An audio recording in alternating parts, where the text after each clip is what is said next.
सुखाची एक ओंजळ भरायला देखील कधी काळी आसवांचा पाऊस झेलावा लागतो. सुखाची एक ओंजळ भरायला देखील कधी काळी आसवांचा पाऊस झेलावा लागतो. अवकाळीने झालेल्या नुकसानीत विखुरलेली स्वप्न व्यवस्थाना कधी कधी कष्ट आणि संयम हा दुबार फेरावा लागतो.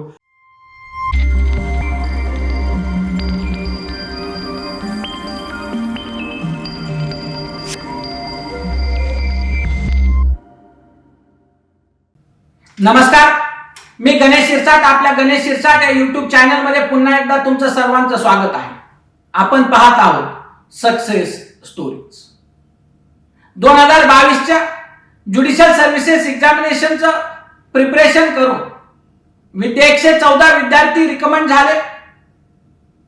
त्यामध्ये काही महत्वाचे विद्यार्थी ज्यांना मी डबल JMFC असं म्हणतो तेही आहेत.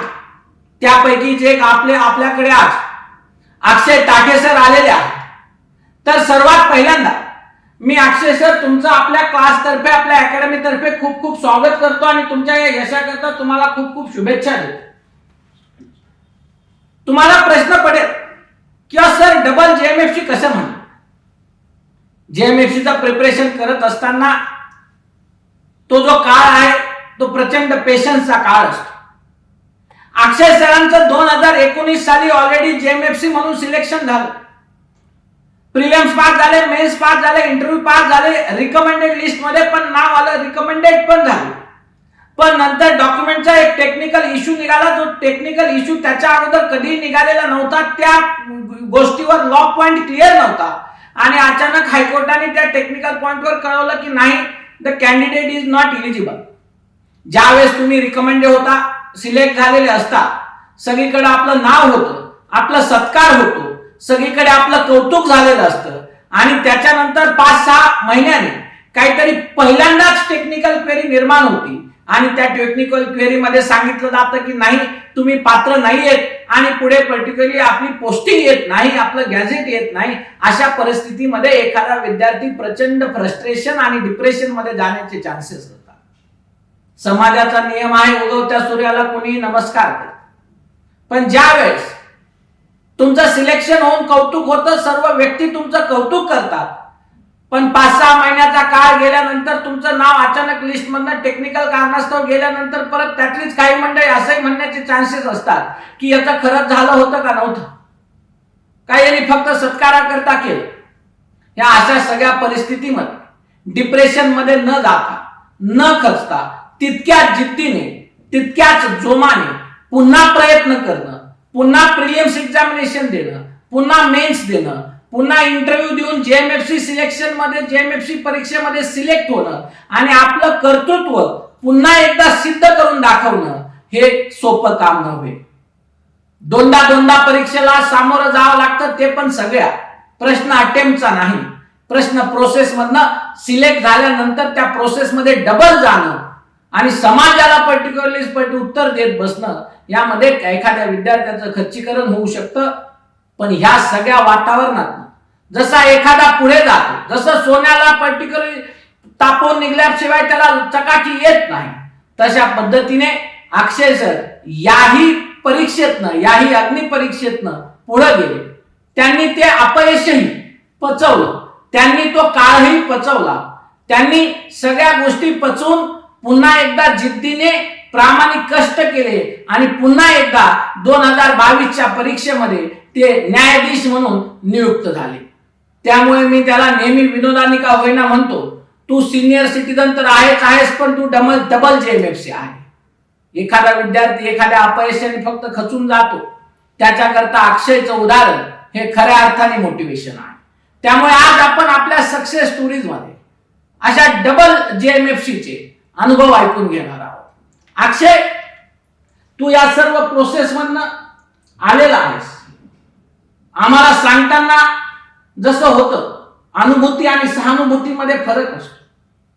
आम्हाला सांगताना वाईट वाटतं की एक विद्यार्थी प्रोसेस मधनं जाऊन फायनल स्टेज नंतर परत बाहेर पडला आणि परत आता परीक्षा द्यायची, सगळ्याला सामोरं जायचं. आम्हाला ती सहानुभूती तरी वाईट वाटतं, तुला तर अनुभूती आहे. या सगळ्या प्रोसेस मधनं तू कसा पुढे गेलास हे तर आम्हाला जाणून घ्यायचे. पण आमचा पहिला प्रश्न आहे की तू ह्या लॉ फील्ड मध्येच आला कसा? आम्हाला तुझ्याविषयी थोडी माहिती तू अगोदर सांग. मी मूळचा पुणे जिल्ह्यातील शिरूर तालुका मधील जे कारेगाव गाव आहे तिकडचं आहे. तिकडे मोस्ट ऑफ द आता औद्योगिक वसाहत सुरू आहे तिकडे, आणि तिकडे शिक्षणाचं फार इतकं हे नाही की लोक शिक्षणामध्ये फार फोकस करत नाही. आणि मी बीकॉम पर्यंत शिक्षण घेतलं होतं सुरुवातीला शिरूरमध्ये. आपल्या शिरूरमध्ये आमचं चांताबोरा लॉ कॉलेज आहे, चांताबोरा महाविद्यालय तिकडे आहे. तिकडे मी सुरुवातीला शिक्षण घेतलं होतं. त्यानंतर मी संपूर्णपणे शिक्षणाचा माझा संबंध संपलेला होता. मी देखील MIDC मध्ये काम मिळवण्यासाठी बाकीच्या तरुणांसोबत धडपड करत होतो. पण त्या दरम्यानच मला लक्षात आलं की पोलीस कोर्ट या गोष्टी माझ्या पाण्यामध्ये आल्या, आणि की कायद्याची मला त्यावेळेस जाणीव झाली की कायदा आपल्याला समजणं किती महत्वाचं आहे. त्या अनुषंगाने मी नंतर लॉला ऍडमिशन घेतलं. त्यानंतर माझी लॉची सुरुवात झाली. लॉचं प्रिपरेशन करत असताना आपण ही न्यायाधीश होऊ शकतो, आपणही ज्युडिशियरी मध्ये जाऊ शकतो, किंवा आपण ही ज्युडिशियरीची परीक्षामध्ये प्रयत्न करावा, अटेम्प्ट द्यावे, हा विचार केव्हा आला? स्टार्टिंग पासूनच हा विचार तुझ्या मनात होता की पास आउट झाल्यानंतर तू या क्षेत्राकडे स्पर्धा परीक्षेकडे आलास? 2018-19 साली मी पुणे विद्यापीठामध्ये LLM करत असताना त्या ठिकाणी अनेक तिकडचे अलुमनाय तिकडे लेक्चर देण्यासाठी येत असतात. त्यांच्यातले जे काही लोक सिलेक्ट झालेले होते आपल्या न्यायाधीश आणि ज्युडिशियल सर्व्हिसेसमध्ये होते, त्यांच्याकडे पाहून मला या सर्व्हिसमध्ये येण्याचा म्हणजे येऊसं वाटलं मला या फील्डमध्ये. मग आता ज्युडिशियरीचं तू प्रिपरेशन करायला सुरुवात केलीस, प्रवास तुझा खूपच मोठा आहे. आम्हाला तुझा हा सर्व अनुभव ऐकायचा आहे. तुझ्या शब्दात काय सांगशील? सोबतची मित्र अभ्यास करायचे हे फक्त पाहून मी या परीक्षेच्या अभ्यासाला सुरुवात केली. त्यानंतर मी ज्यावेळेस 2018 साली आपल्या क्लासची ज्यावेळेस प्रिलिमच्या बॅचची ऍडमिशन सुरू होती, त्यावेळेस मी आपल्याकडे येऊन ऍडमिशन घेतली आणि तुमच्याकडनं गायडन्स घेऊन प्रिलिमच्या अभ्यासाला सुरुवात केली. ज्यावेळेस मी प्रिलिमच्या अभ्यासाला सुरुवात केली, मला JMFC बद्दल फुल फॉर्मही मला माहिती नव्हता. त्यानंतर मी स्वतः त्याच्या सरांकडे क्लासेस दरवेळेस केले, जे सब्जेक्ट होते समजून घेतले, सरांकडनं कन्सेप्च्युअल क्लॅरिटी घेतली. त्यानंतर मी या 2019चा पहिला अटेम्प्ट जो माझा होता तो दिला, आणि अभ्यास आणि सरांचे मार्गदर्शन आणि सगळ्या मित्रांकडून आम्ही ग्रुप डिस्कशन याच्यातून माझी प्रिलिमची परीक्षा उत्तीर्ण झालो. त्यानंतर मी त्यानंतरची जी मुख्य परीक्षा होती ती देखील दिली. त्यानंतर त्याच्यामध्ये कोल्हापूरला पूर आलेला असताना आम्हाला त्या परीक्षेला 15 दिवस जास्त मिळाले. त्या दरम्यान मी काही अजून अभ्यास त्याच्यामध्ये केला. त्यानंतर मी ती परीक्षा उत्तीर्ण झालो. त्यानंतर मी इंटरव्ह्यूला आलो. इंटरव्ह्यूला देखील आपल्याकडे मॉक इंटरव्ह्यू दिले, आणि त्याच्यातनं मग माझं त्यावेळेस सिलेक्शन झालेलं होतं. 2019ला तुझं सिलेक्शन झालं, आणि आपल्याला माहित आहे की आपण सर्व कागदपत्र पाहिले होते. प्रिलिम्स मेन्स इंटरव्ह्यू क्लिअर झाला, रिकमेंड झाला. पण असा एक टेक्निकल इश्यू निर्माण झाला जो याच्या अगोदर कधी निर्माण झाला नव्हता. आपल्याला हेतू पहिल्यांदा प्रश्न पडला, आणि मग नंतर कळवण्यात आलं की नॉट इलिजिबल आहेस, आणि तू प्रोसेस मधनं बाहेर. कधी कधी व्यक्ती प्रिलिम्स फेल झाला तरी अपयश पचवू शकत नाही, काही मेन्स फेल झाले तरी अपयश पचवू शकत नाही. तू सिलेक्ट हो, सगळीकडे कौतुक हो, आता लिस्ट मधनं बाहेर पडणं हे खूप मोठा धक्का असतो एखाद्या स्पर्धा परीक्षेच्या विद्यार्थ्या आयुष्यात. हे अपयश कसं पचवलंस आणि हे ओव्हरकम कसं केलंस हे आपल्या विद्यार्थ्यांना तू सांग. साहजिक आहे त्यामध्ये की ज्यावेळेस आपला पूर्ण राज्यामध्ये सत्कार होतो, लोकांकडून मीडियाकडून आपलं कौतुक होतं, आणि ती एक जबाबदारी आपल्या याच्यावरती येते की आपण आता त्यामध्ये न्यायाधीश म्हणून सगळीकडे जात असतो.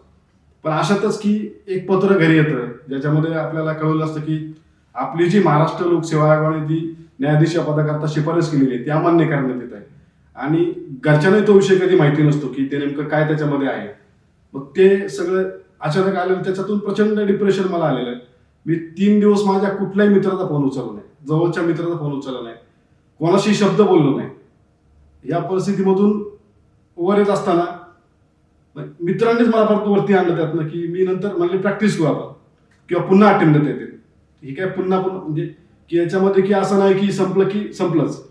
याच्यामध्ये आमच्या वडिलांनी एक छान मला उदाहरण दिलं होतं की राजकारणाचं मला उदाहरण दिलं त्यांनी की ज्यावेळेस आपण आमदार एखादे उभा असतो इलेक्शनला, त्यांची निवडणूक असते ती 5 वर्षाला असते. तुला जी परीक्षा असणार आहे ती दरवर्षी तुला परीक्षा असणार आहे. मग तुझा त्यांची म्हणजे मानहानी होणार ती वेगळी, आर्थिक नुकसान वेगळं आमदाराच्या किंवा निवडणुकीमध्ये. तुझं तसं काही नाही, तुला फक्त अभ्यास करायचा आणि तुझी जाहिरात दरवर्षी असणार आहे. मग ते त्यांच्याकडनं मी शिकलो, आणि त्यानंतर मी पुन्हा एक 2022ला पुन्हा एकदा परीक्षा दिली. त्याच्यातून मग मी आता परत सिलेक्शन झालेलं आहे. 2022ला तू प्रिपरेशन केलं, पुन्हा एकदा सिलेक्ट झालास. तुझ्या ह्या सगळ्या प्रोसेस मध्ये अनुभव तर तुला खूप आहे, 2दा जज झालास. तर तुझे प्रिलिमचा अभ्यासाची मेथड काय होती हे विद्यार्थ्यांना काय सांगशील? त्याच्यामध्ये सुरुवातीला की जसं सिलेबस आपला डिफाईन आहे, 12 सब्जेक्ट सुरुवातीला होते, आता त्याच्यामध्ये बदल करून 15 करण्यात आला, नवीन कायदे ऍड झाले, 15 सब्जेक्ट झालेले आहेत. सो जे प्रिलिमचे जे सगळे सब्जेक्ट होते बेरॅक्ट, ते मी तुमच्याकडे नोट्स ज्या क्लासमध्ये मिळायच्या त्या नोट्स आणि ते स्वतःचं बेरॅक्ट रिडिंग, सगळ्यात छोटा जो सब्जेक्ट होता तो सुरुवातीला मी घेतला होता, की कारण नवीनच होतो आणि कायद्याच्या लँग्वेजची मला सवय नव्हती त्यामध्ये. ते सगळ्यात छोटा सब्जेक्ट स्पेसिफिक रिलीपॅक्ट मी त्यामध्ये घेतला होता आणि बेरॅक्टची मल्टिपल रिडिंग मी त्यामध्ये केली. त्यानंतर की युनिव्हर्सलचं एक बुक तुम्ही मला सांगितलं होतं की त्याच्यामध्ये वेगवेगळ्या विषयांचे MCQs असतात, तर ते आम्ही त्याच्यामध्ये सॉल्व्हिंग करायचो, त्याच्यातून प्रिलिमचा अभ्यास केला. प्रिलिमची परीक्षा उत्तीर्ण झाल्यानंतर मग मेन्सची लिखाणाची परीक्षा येते, रिटन एक्झामिनेशन असते. त्या एक्झामिनेशनचा तू पर्टिक्युलरली प्रिपरेशन तुझं कसं होतं, त्याचं प्रिपरेशन कसं केलं? मुख्य परीक्षेला की जेणेकरून मी सगळ्यात पहिली माझी स्ट्रॅटेजी होती की सगळ्यात आपण स्वतःच्या नोट्स स्वतः काढायच्या. त्या अनुषंगाने मी स्वतःच्या नोट्स सगळ्या स्वतः काढल्या. त्यामध्ये मित्रांकडून मटेरियल रेफर केले आणि आमचा ग्रुप होता, ग्रुपमधले बरेच जण आता सिलेक्ट पण झालेले आमच्या, आता कोणी राहिलेलं तर नाही सध्या तरी. सो असा एक विषय आहे की आणि मुख्य परीक्षेच्या ज्या नोट्स होत्या मी स्वतः त्यामध्ये काढलेल्या, जे PYQ आपले जे प्रिव्हियस इयरला आले जे क्वेश्चन्स होते त्याचं मी अनालिसिस केलं, त्याच्यातून कुठल्या नवीन टॉपिकवरती क्वेश्चन येऊ शकतात त्यावरती रेफरन्स बुकमधून मी काही मटेरियल कलेक्ट केलं. मग त्या अनुषंगाने त्या मेनच्या सगळ्या नोट्स केल्या, आलेले सगळे पेपर्स मी सॉल्व्ह केले आणि पेपर सॉल्व्ह करून वेळ लावून मी पेपर सॉल्व्ह केले. त्याचा मला फायदा झाला की पेपर मी वेळेत कव्हर करू शकलो. मी आलेले ऍक्च्युअल जजमेंट्स कोर्टाचे डाउनलोड करत होतो, प्रिंट करत होतो, वाचत होतो, त्याच्यातून नवीन नवीन गोष्टी शिकून माझ्या झालेल्या चुका त्याच्यातून मी करेक्ट करत होतो. अनेक पेपर मी तुम्हाला दाखवले होते, त्याच्यातून तुम्ही मला सांगितलेले सजेशन्स सुद्धा मी कॅरी केले होते पुढे. अशा अनुषंगाने या प्रकारे मी माझ्या मुख्य परीक्षेचा अभ्यास केला होता. मुख्य परीक्षेचं प्रिपरेशन झाल्यानंतर अक्षय इंटरव्ह्यूचा पार्ट असतो, तो एक महत्वाचा असतो. मग इंटरव्ह्यूच्या बऱ्याच विद्यार्थ्यांना असतं किंवा सर तुम्ही इंटरव्ह्यू घेताना कॅन्डिडेटला इंटरव्ह्यूचे पण अनुभव विचारा. इंटरव्ह्यूचा अनुभव कसा होता तुझा? मी आतापर्यंत MPSCला 2 इंटरव्ह्यू दिले आणि 10 मॉक तुमच्याकडे दिले सर. सो MPSCला दिलेले मी पहिला जो इंटरव्ह्यू दिला होता तो त्यांनी मला पहिला प्रश्न विचारला होता की तुम्ही फ्रेशर आहात का प्रॅक्टिशनर आहात, आणि मला असं वाटतं की त्यांनी त्या प्रश्नाचं उत्तर ते विसरले की मी त्यांना फ्रेशर सांगितलं होतं, परंतु त्यांनी मला सगळे जे प्रश्न विचारले ते प्रॅक्टिकल ओरिएंटेड मला प्रश्न विचारले की मग तुम्ही फ्रेशर आहात तर मग कोर्टात कधी गेलात नाहीत का. मी अशा पद्धतीने त्यांनी सुरुवात केली. तिकडनं प्रॅक्टिशनल ओरिएंटेड सगळे क्वेश्चन विचारले. त्यानंतर मला 2022ला मी आता पुन्हा इंटरव्ह्यू दिला, त्यामध्ये मात्र मला खूप म्हणजे अकॅडमिक्स लेवलचे क्वेश्चन मला विचारले त्यांनी की आता माझं कॉमर्स बॅकग्राऊंड आहे, मग कॉमर्स बॅकग्राऊंडमध्ये मी तर प्रिपरेशन करून गेलो होतो LLB आणि LLMचं, आणि माझं LLMचं माझं डेझर्टेशन होतं त्याच्याबद्दलचा आणि करंट अफेअर आणि आलेल्या रिसेंट केस लॉवरती. परंतु त्यांनी मलाही गुगली देत BCom वरती प्रश्न विचारले, जे की माझं ग्रॅज्युएशन BCom मध्ये झालं होतं म्हणून त्याच्यातले काही प्रश्न विचारले. त्यानंतर त्यांनी मला काही डेफिनेशन विचारले, ते मला सांगता आल्या, आणि काही प्रश्न जे ऑनरेबल जस्टिस होते ते पुण्यामध्ये असताना त्यांनी काम केलेलं आहे, त्यांनी पुण्यातले काही मला प्रश्न विचारले की पुण्यामध्ये ऍक्च्युअल फील्डवरती या कोर्टमध्ये कोण साहेब असतात किंवा अजून अशा ज्या गोष्टी फक्त मला कोर्टमध्ये गेल्यानंतर समजू शकतात असे प्रश्न मला त्यांनी विचारले. सो अशा पद्धतीने माझे 2 इंटरव्ह्यू झालेले होते. अक्षय, आताच तू म्हणालास की तुला इंटरव्ह्यूला पहिला प्रश्न विचारला फ्रेशर किंवा प्रॅक्टिशनर, आणि मग आता सध्या तरी सर्वोच्च न्यायालयाच्या निकालानुसार 3 वर्षे प्रॅक्टिस कंपल्सरी आहे, त्यामुळे बरेच विद्यार्थी थोडे नाराज पण आहेत, आम्हाला संधी मिळणार होती नाही मिळणार. अशा विद्यार्थ्यांना तू काय सांगशील की तुम्ही आता काय केलं पाहिजे, अभ्यास कशा पद्धतीने केला पाहिजे, काय सजेशन देशील? कायद्यामधले शब्दच प्रॅक्टिसमध्ये येतात आणि त्यांनी ज्यावेळेस आपल्याला अशा पद्धतीची संधी सुप्रीम कोर्टने दिलेली आहे, ऑनरेबल सुप्रीम कोर्टाने दिलेली आहे की 3 वर्ष आपण प्रॅक्टिस करूनच या सर्व्हिसमध्ये येऊ शकता, त्यामुळे आपण की आपले जे अभ्यास आहे त्याला आपण कुठेतरी प्रॅक्टिसमध्ये युटिलाइज केलं पाहिजे. ज्या केस लॉज असतात, जी ऍक्च्युअल प्रॅक्टिस आणि प्रोसिजर खाली कोर्ट्समध्ये फॉलो होते ते आपल्याला माहिती असणं आवश्यक आहे. आणि मग त्यासाठी त्यांनी जी आपला अभ्यास आणि प्रॅक्टिस अशी सोबत जर केली तर नक्की त्यांच्या भविष्यातून त्यांच्या हातून जे न्यायदान आहे ते अतिशय फ्लुएंटली आणि इफिशियन्सी लेवलनी त्याचे होऊ शकतात. अक्षय, आताच तू म्हणाला मित्र आम्ही सगळे सोबत प्रिपरेशन करायचो, तसं तर तुम्हाला तिघाही मित्रांना महाराष्ट्र ओळखतो. ज्यावेळेस यांचं सिलेक्शन झालं, अक्षय आणि त्यांचा 3 मित्रांचा ग्रुप आहे. अक्षय सर आहेत, सागर नळकांडे सर आहेत, शुभम कराळे सर आहेत. ह्या तिघांनी सोबत प्रिपरेशन केलं, सोबत इंटरव्ह्यू दिला आणि हे सोबत जज झाले यावेळेस. आणि ज्यावेळेस जज झाले त्यावेळेस महाराष्ट्रभर, आता सध्या सगळा महाराष्ट्र यांना ओळखतो की 3 मित्र सोबत जज झाले. 3 मित्रांनी पुढे मागे लग्नही करून घेतले. आता असे बरेचसे मित्र आहेत की जे तुझ्या परिचित आहेत, पण थोडं अपयश पर्टिक्युलरली त्यांच्या वाट्याला आलेलं आहे. ते कष्ट करतात, प्रामाणिक कष्ट करतायत, आज ना उद्या होईल. पण त्यांना तू काय या व्हिडिओच्या माध्यमातून सांगशील, काय तुझं भावना त्यांच्या प्रती आहे? सर, या प्रश्नाचं उत्तर देताना मी या स्पर्धा परीक्षेच्या प्रवासात मी लिहायला लागलो. हे त्याच्या अजून एक वैशिष्ट्य त्याचं म्हणता येईल की कधी कधी संघर्ष आपल्याला काही चांगल्या गोष्टी देऊन जातो. मला शब्द वेचण्याची मला कला या स्पर्धा परीक्षेने मला दिली. आणि त्याच्यातून तुम्ही सांगितलेल्या प्रश्नाचं उत्तर मला देताना की मी सल्ला न देता त्यांसाठी फक्त एक प्रार्थना माझ्या शब्दांच्या रूपातून सांगतो की सुखाची एक ओंजळ भरायला देखील कधी काळी आसवांचा पाऊस झेलावा लागतो. सुखाची एक ओंजळ भरायला देखील कधी काळी आसवांचा पाऊस झेलावा लागतो. अवकाळीने झालेल्या नुकसानीत विखुरलेली स्वप्न व्यक्ताना कधी कधी कष्ट आणि संयम हा दुबार फेरावा लागतो. या शब्दांमध्ये मी माझ्या मित्रांना शब्दांच्या रूपात प्रार्थना करेल आणि त्यांना हा माझा एक सल्ला असेल. नक्कीच, खूपच सुंदर. म्हणजे आता JMFC चा अभ्यास करताना तू कवी पण झाला म्हणायला काही हरकत नाही. अक्षय, या सर्व प्रवासामध्ये, ह्या सगळ्या याच्यामध्ये कुटुंबाची खूप साथ असते. कुटुंबाच्या साथ शिवाय हे शक्य होत नाही. ज्यावेळेस आता फायनली सिलेक्शन झालं 2022 ला, त्यावेळेस काय भावना होत्या आणि सर्वांना तू काय सांगशील? सर, असं म्हणतात की कधी कधी खूप आनंद देखील व्यक्त करता येत नाही, खूप दुःखही कधी कधी व्यक्त करता येत नाही. मी खूप दुःखातून खूप आनंदात आलो आणि मला आज त्या दोन्ही गोष्टी एक्सप्लेन करता येणार नाहीत. आणि करत असताना कधी डोळ्यातनं कधी कधी पाणी येऊ शकतं. परंतु या प्रवासामध्ये इथपर्यंत मला येत असताना जसं तुम्ही सांगितलं की तू उभा कसा राहिलास, मी स्वतः उभाच राहू शकलो नसतो. तुम्ही, माझे काही मित्र आणि कुटुंबातील माझे सगळे सदस्य यांच्यामुळेच इथपर्यंत मी आलो. नक्कीच, कुटुंबाच्या सपोर्ट शिवाय होत नाही. त्यानंतर JMFC सिलेक्शन झाल्यानंतर तर मॅरेज पण झाले. ते नाव घ्यायला लागते. मी संसारी असल्यामुळे सांगतो तुला, अगदी तुमचा ग्रुप खूप छान आहे. तुमच्या दोघा तिघाही सगळ्या मित्रांच्या समारंभात सगळ्या बॅच तुमची 40-50 जजेस आले. पण ह्या सगळ्या प्रवासामध्ये तिथे असं लक्षात आलं की तुझ्या कष्ट सगळ्यांना माहिती आहे आणि तू या कष्टातनं कसा बाहेर आलायस हे तू आज आम्हाला सांगितलंस. आज तुझ्या या अनुभवातनं, या एक्सपिरियन्स मधनं पर्टिक्युलरली खूप मुलांना मोटिवेशन मिळेल. 2 विद्यार्थी आहेत, मी तुम्हाला आवर्जून सांगेन. 2019च्या बॅच मध्ये सिलेक्शन होऊन टेक्निकल ग्राउंडवर 3 विद्यार्थी राहिले. त्यापैकी एक अनिता हवलदार मॅडम होत्या, ज्या महाराष्ट्रामध्ये प्रथम आल्या होत्या. पण SCBCच्या रिझर्वेशन स्ट्रक डाऊन झालं आणि त्यामध्ये त्यांचं राहून गेलं.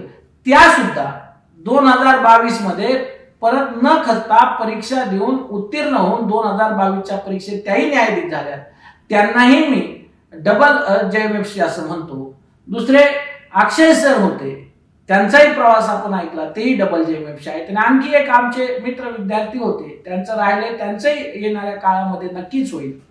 पण ह्या सगळ्या इंटरव्ह्यूच्या माध्यमातून हा सगळा प्रपंच एका कारणास्तव आहे. कधी कधी व्यक्ती छोट्याशा अपयशाने खचतो, पण जर छोट्याशा अपयशाने खचला, थांबलात आणि मागे फिरला तर मग यश दिसत नाही. कितीही अडथळे निर्माण झाले तरी पण अक्षय सरांचं आपल्याला उदाहरण आहे की सिलेक्शन होऊन परत वापस MPSCचं एक दिवस पत्र येतं. डिप्रेशन मध्ये जाण्याच्या ऐवजी कुटुंब आणि मित्राच्या साथीने तो परत उभा राहतो, चांगली वकिली सुरू करतो, परत प्रिपरेशन सुरू करतो आणि पुन्हा एकदा जिंकतो. याच्यातनं एकच दिसतं, प्रामाणिक प्रयत्नांना यश 100% मिळतं. Success may be delayed, it cannot be denied. हिरा कोळशाच्या खाणीत फेकला तरी चमकूनच दिसतो. अक्षय, तुझा या प्रवास जवळून पाहिला, अतिशय कष्टानं तू इथपर्यंत पोहोचलायस आणि आज सिलेक्शन होऊन तुम्ही न्यायाधीश पदावर नियुक्त झालात, याचा खूप आनंद आहे. तू इथे आलास, तुझ्या विचार, तुझे अनुभव आपल्या सगळ्या विद्यार्थ्यांसोबत शेअर केलेस, त्याबद्दल तुला, तुझ्या कुटुंबियांना पुन्हा एकदा गणेश शिरसाट अकॅडमी तर्फे, माझ्यातर्फे, आपल्या सगळ्या ऑनलाईन क्लासेसच्या विद्यार्थ्यांतर्फे तुला, तुझ्या पत्नीला, तुझ्या कुटुंबियांना, सर्वांना आमच्यातर्फे खूप खूप शुभेच्छा. धन्यवाद.